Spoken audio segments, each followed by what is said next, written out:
Gracias Perú Mining por hacer posible esta primera entrevista con Luis Benavente. Lucho, bienvenido al programa. Buenas noches. Un placer tenerte aquí. Oscar, gracias por la invitación. Bueno, estamos a pocos días del mensaje presidencial. Tú eres un analista que tiene un valor agregado. Hace encuestas. Pero como bien dices, soy un encuestador y mi valor agregado es hacer análisis. Muy bien, como quieras decirlo. Pero la idea es que obviamente lo que queremos es hoy explotar al máximo tu doble condición de director de encuestas y obviamente de analista. Y vamos a empezar, como te lo propuse antes de salir al aire, con algunos cuadros que ha hecho Vox Populi el año pasado. Algunas encuestas que hizo nada menos que en Islay, ya que el tema de Tía María es un tema que también vamos a abordar más adelante con dos expertos, pero que es de toda actualidad. Sí, fue un estudio en el mes de julio del año pasado en los 6 distritos de la provincia de Islay. Fue una muestra de más o menos 1.200 encuestados. Fue un estudio bastante grande que toca una serie de temas políticos y sociales de la provincia. Bueno, vamos con la ayuda de nuestro director, vamos a presentar rápidamente los cuadros. El primero, por favor, que es sobre los principales problemas de Islay. Por favor, coméntanos este resultado, Luis. A ver, hay dos temas que son los temas más recurrentes en todo el país: corrupción y falta de seguridad ciudadana. Entre los principales temas no figura el de seguridad ciudadana. Es una comunidad bastante tranquila, son unos 40.000 habitantes, una provincia chica. Y tampoco en realidad aparece ni el tema ambiental ni el minero. O sea, correcto, es la corrupción del gobierno municipal,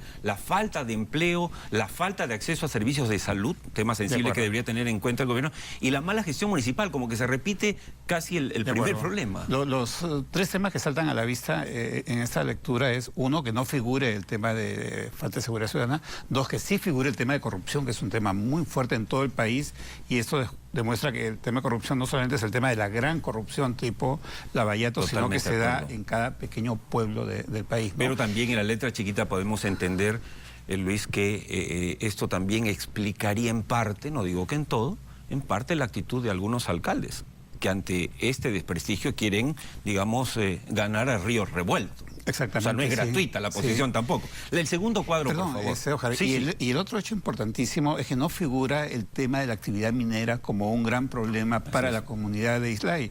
Está en el puesto 7º, no se llega a ver ahí, y con valores bastante bajos del 2 o 3%. El segundo cuadro, por favor. Estos son estudios de Vox Populi de hace un año. Sectores más importantes para su desarrollo. Ojo, amigos televidentes, Vox Populi le pregunta a la población de Islay, a todas sus provincias, porque ha hecho más de 1.180, si no me equivoco, 1.180 encuestas, es una muestra bastante grande, Luis. Les pregunta sus percepciones, porque eso es lo que queremos saber. Y ellos dicen que según ellos, este es el ranking de los sectores que ellos toman como más importantes para su crecimiento. Claro, que es, digamos, un poco responder a la tradición de muchos pueblos de la costa peruana, ¿no? La agricultura y la pesca, ¿no? Siempre hay un valle y hay una actividad ¿Qué quiere decir agrominería, Luis, en este cuadro? Bueno, ahí se refiere a actividades agrarias relacionadas a zonas donde hay actividad minera, ¿no? Donde hay un impacto de una en otra, ¿no? Donde hay algunos acuerdos que se toman. Y la minería, a pesar que tiene una fuerte incidencia en las rentas de la provincia, en los ingresos de la provincia, no es visto como un factor importante, ¿no? Porque sí, hay, digamos, cierto rechazo a la minería, pero luego veremos que ese rechazo no es tan grande como parece. Ahora, pero lo que acabas de decir se muestra en el tercer cuadro. Por favor, si lo pueden presentar en pantalla. El siguiente cuadro nos habla de las fuentes de mayor parte de sus recursos, ¿no es cierto? Claro, hay una fuente de esto gobierno. ya no es sigue siendo la percepción de la gente. Sigue siendo la percepción. La percepción. Sí, ellos entonces, los habitantes de Islay, de Arequipa, piensan que en primer lugar está el canon minero, que es lo que a ellos les llega, el dinero del gobierno regional, de los municipales, y finalmente el canon portuario. Exacto, ¿no? Y por otro lado, ahí se nota la importancia del canon minero, pero luego el tema de la minería, en la pregunta anterior, no tenía tanta incidencia, aparecía en cuarto lugar, ¿no? Pero sí se reconoce que es importante para los recursos, ¿no? Y eso es lo que explica también, por otro lado, y vamos a ver en la siguiente diapositiva, que sí hay un respaldo a la minería mayor de lo que uno puede creer en una zona donde se dieron los sucesos de Tía María hace unos años. Justamente estamos mostrando el cuarto y último cuadro. Ojo, este es un estudio muy amplio que desarrolló Vox Populi el año pasado, es una fecha realmente reciente para lo que estamos viviendo, o sea, es muy difícil pensar que algo haya cambiado en este tiempo, pero miren ustedes este cuadro para el comentario de Luis Benavente. A ver, aparentemente uno puede creer que en esa provincia hay un rechazo muy fuerte a la minería. A favor está el 36% y en contra el 40%, pero acá hay un hecho importante. La gente que no le importa o que no sabe, no contesta, suma 24%. La hipótesis es que esa gente mayoritariamente está a favor de la minería, pero no lo pueden decir por temor, ¿no? A ver, hemos estado en Cocachacra. Yo he estado ahí con mi equipo de investigación y todo el equipo de campo.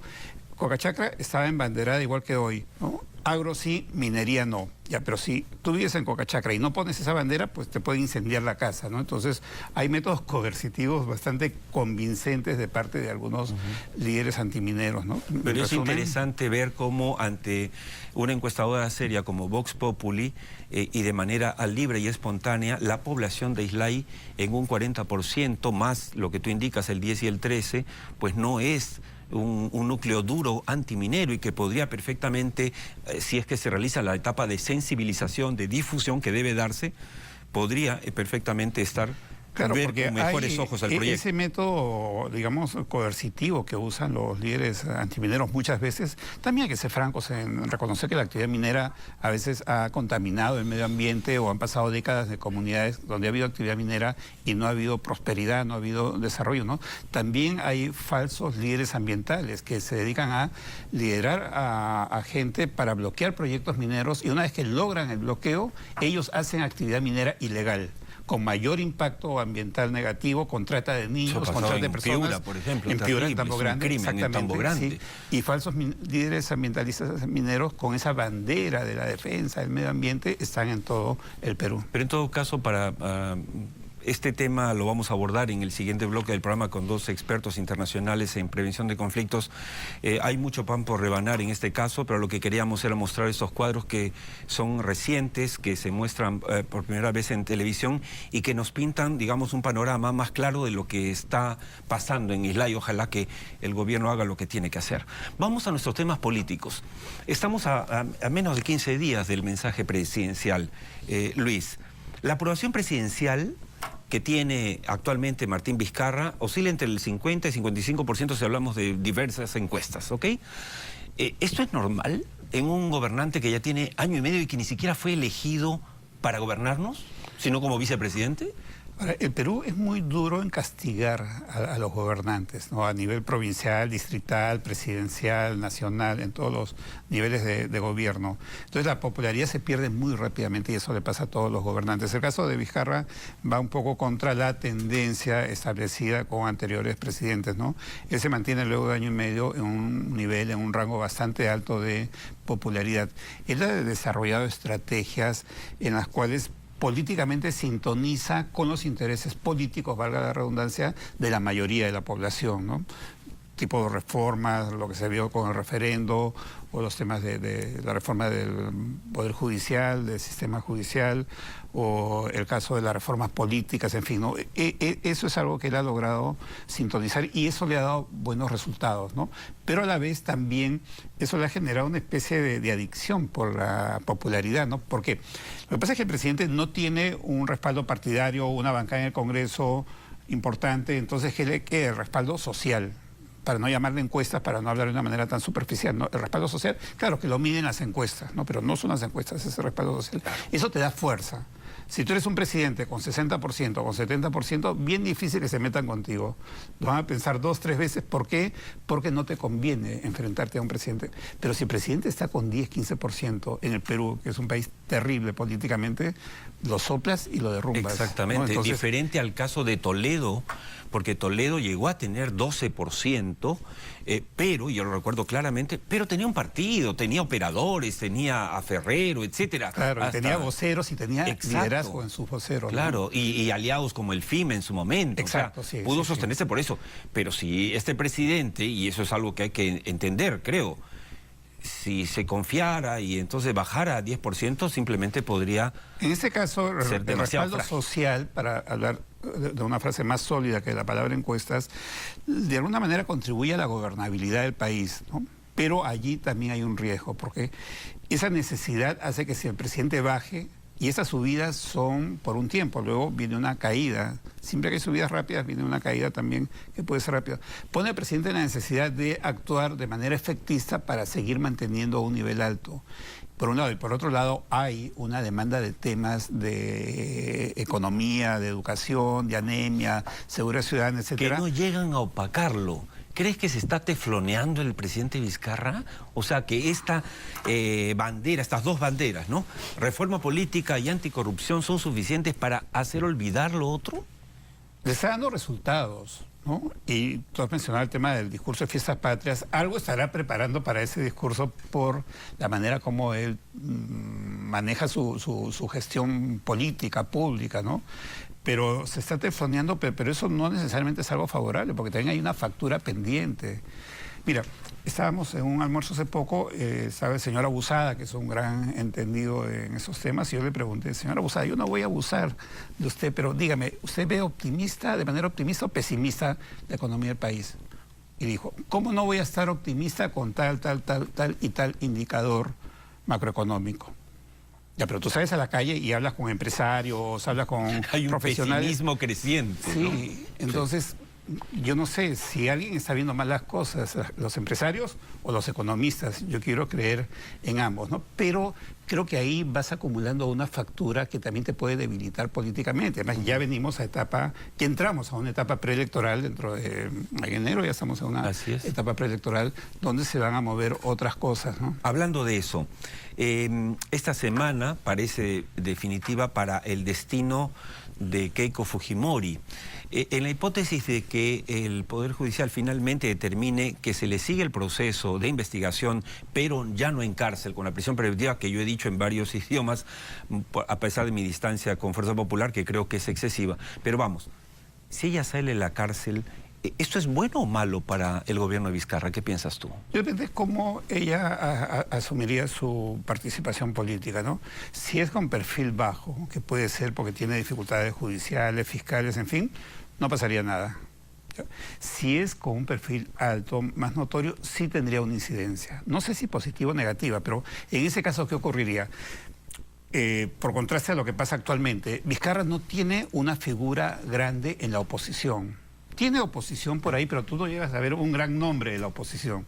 Digamos, en su momento un Alan García, un Toledo, un Kuczynski, una Keiko. No. ¿Dónde está? Dime tú, un gran opositor con peso político nacional a Vizcarra. Como era No hay. García cuando enfrentaba desde la oposición a Humala, Por ejemplo, ¿no? sí. Y que lo hacía... O a Humala, o también a Toledo, ¿no? Cuando hizo la marcha esa en que le metió Así una es. patada al ciudadano Lora, por Así ejemplo, ¿no?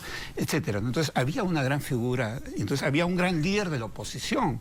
En las encuestas que hacíamos poníamos, para usted, ¿quién es el principal líder de la oposición? Poníamos una lista de nombres y salía el principal líder de la oposición, ¿no? Ahora no hay un líder de la oposición. Si saliera Keiko y asume un rol activo, pasaría a ser, me parece, el principal líder de la oposición, y eso finalmente podría convenirle a Vizcarra. ¿Por qué? Porque Fuerza Popular está muy desgastado en este momento, ¿no? Entonces él reafirmaría la postura anticorrupción, que ese es su manejo político, y le daría más fuerza, creo. Creo que al final de cuentas ganaría él. Te voy a hacer una pregunta maquiavélica posiblemente. Si tú fueses asesor de Fuerza Popular, más que de Keiko Fujimori, haces las encuestas que sabes hacer y te confirman que cada vez que abren la boca se están hundiendo, que cada vez que sale un chat de la botica se están hundiendo, que cada vez que torpedean la reforma política se están hundiendo, ¿qué les dirías? Qué malo, Oscar, ¿cómo me pones de asesor de Fuerza Popular? Pero bueno, ¿qué Quizá le estoy diría? impidiendo que A te ver, si contraten. estuviera en una situación profesional de ese tipo, si fuera el caso, ¿no? Sí, Yo no sí, soy sí, asesor, sí. pero si fuera un consultor político en ese caso, yo creo que lo que se requiere en el país es una gran alternancia, creo que requiere un gran cambio. Hace unos 6 meses, creo, anunciaron un relanzamiento de Fuerza Popular. Y de relanzamiento no tenían nada, porque eran los mismos nombres, no habían nuevos cuadros, nuevos nombres, nueva propuesta política, La misma nueva propuesta posición, programática. nada. Era, para usar una frase más coloquial, era la misma vaina. Sí. Entonces, eso no puede ser un relanzamiento. relanzamiento es un tema de marketing político. Entonces, quiere decir que no saben nada de política, porque si dicen que es relanzamiento y no relanzan nada, entonces, ¿qué están lanzando? Están lanzando piedras para que les caiga en la cabeza, ¿no? ¿Qué les diría, para responder directamente a tu pregunta, que hagan un cambio realmente, ¿no? Que pongan nuevos cuadros, que hagan una nueva propuesta política y programática al país y que busquen empoderar a de los alguna líderes. manera, que hagan lo que hizo su ex correligionario y hoy presidente del Congreso, Daniel Salaverry. Porque ¿qué hizo Daniel Salaverry? Primero, hacerle caso al último tuit político previo a su encierro de Keiko, que dijo, no, vamos a ayudar al gobierno, ¿te acuerdas o no?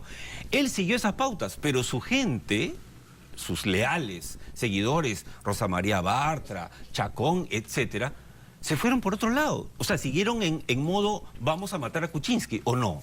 Es que no tuvieron la capacidad, para ser más exacto, ni Keiko Fujimori, ni esa cúpula, ni Fuerza Popular, cabe la separación también, de construir una alternativa interesante políticamente de oposición. Y la oposición se construye con una propuesta, con un discurso, con una postura política, etcétera. No, todo el tema de la oposición de Keiko, desde el día que juramentó Kuczynski, era que iban a gobernar desde el Congreso. Y ahí está el famoso discurso de Keiko. ¿Y cuál era el propósito? No era un propósito político, era un propósito más personal. Era vengarse de Peruanos por el Cambio, pues porque consideraron que les habían arrebatado la reelección. Y no pararon hasta que se tumbaron a Kuczynski. Entonces, todo su objetivo político no era construir un espacio de oposición para proyectarse al futuro y ganar las siguientes elecciones y, entre tanto, ver cómo negociaban la política, ¿no? Todo era venganza y ese fue el gran error de Keiko. Con el hígado no se puede gobernar. Hace algunas semanas tuvimos aquí al analista Juan Carlos Tafur y él que ve con buenos ojos al gobierno y cree que es necesario que le vaya bien para que el Perú no se tire al abismo el 2021, decía que no le convencía Salvador del Solar como primer ministro, que no era el hombre que necesitaba Martín Vizcarra. ¿Cuál es tu opinión? Mira, yo te respondería, Oscar, de una manera un poco genérica. Primero, creo que en el gabinete no hay líderes. Es un gabinete en general donde puede haber gente muy valiosa, muy honesta. De Solar yo creo que es un tipo correcto, honesto, no es un gran intelectual, etcétera. Sí, claro. No habría cuestionamientos personales de ningún tipo, ¿no? Pero es un gabinete anodino, no es un gabinete donde haya líderes. Y no digo gente de temperamento, sino gente con reconocimiento, con capacidad que tome el timón del país. Y eso es muy grave. ¿Por qué? Porque entonces todo el peso político cae en el presidente. Entonces, el presidente es un presidente fusible permanentemente y eso él no lo nota, se autodinamita, ¿no? Entonces, por ejemplo, tú mencionabas a Toledo. Toledo tenía un gabinete con Brusco, claro, Ferrero, tenía unos tipazos ahí, Cheput, pesos pesados. Y otros que aparecían por ahí, Garavito. Bueno, sí, Barruete, PPK fueron su primera línea, ¿no es cierto? De acuerdo, ¿no? Entonces, ¿cuál es el Estado Mayor de Vizcarra? Entonces, tú necesitas un tigre de política y el jefe del Estado Mayor es un gatito del Solar. Bueno, siempre tan directo y ácido. Bueno, antes que nos gane el tiempo, tenemos unas láminas sobre el barómetro de sostenibilidad realizado por Vox Populi. El primer cuadro habla de la creación de empleo productivo y nos muestra que el Perú no está generando realmente empleo productivo.